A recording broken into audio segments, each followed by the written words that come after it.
Alright, let's dive into something that's got the internet buzzing. Grown Ups 3 is officially happening. Yes, you heard that right. Adam Sandler and the gang are back, and personally, I think this is either going to be a nostalgic slam dunk or a cringe-worthy misstep. But hey, that's the beauty of sequels, right? What makes this really interesting is that Netflix is behind it, and if there's one thing Netflix knows how to do, it's tap into our collective love for comfort content. I mean, who doesn't want to see Sandler, Kevin James, and Chris Rock hanging out again? It's like a warm hug from an old friend, even if that friend isn't always the most refined. Now, let's talk about the cast. The original crew is back, and that's a big deal. In my opinion, the chemistry between these guys is what made the first Grown Ups work.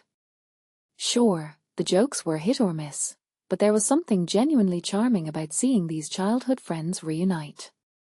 What many people don't realize is that this kind of ensemble comedy is harder to pull off than it looks.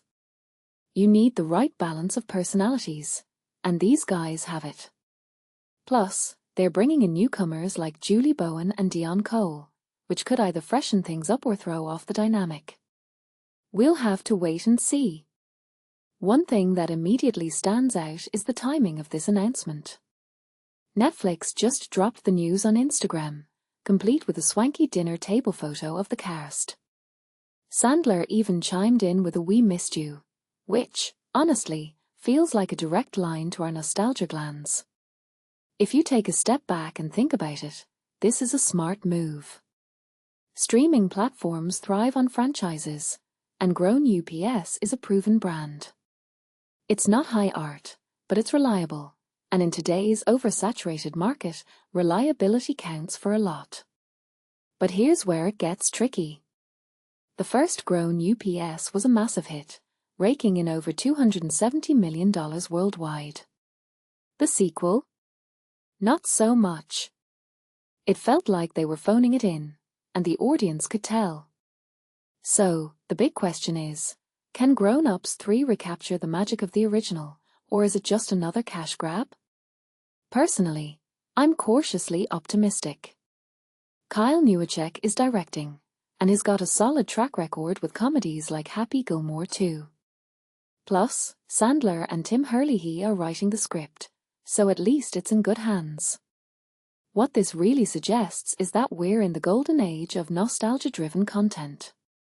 Studios are mining our childhoods for anything that might resonate, and Grown Ups is just the latest example.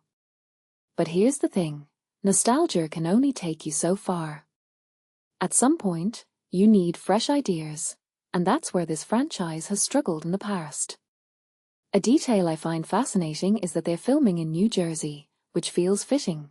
It's the kind of laid-back, everyman setting that suits the tone of these movies. Still, I can't help but wonder if they're just reheating the same old jokes. This raises a deeper question. Why do we keep coming back to these franchises? Is it because we genuinely love them, or is it because we're afraid of letting go? From my perspective, it's a bit of both. There's comfort in revisiting familiar characters, but there's also a risk of diluting what made them special in the first place. I mean, how many times can these guys go on a wild weekend adventure before it gets stale? And yet, here we are, eagerly awaiting Grown Ups 3. Go figure. So, what do you think? Are you excited for this sequel, or do you think it's one too many? Let me know in the comments. Personally, I'm going to give it a chance, if only to see if they can pull off something new. Because at the end of the day, that's what makes sequels worth watching, the hope that they'll surprise us. And who knows?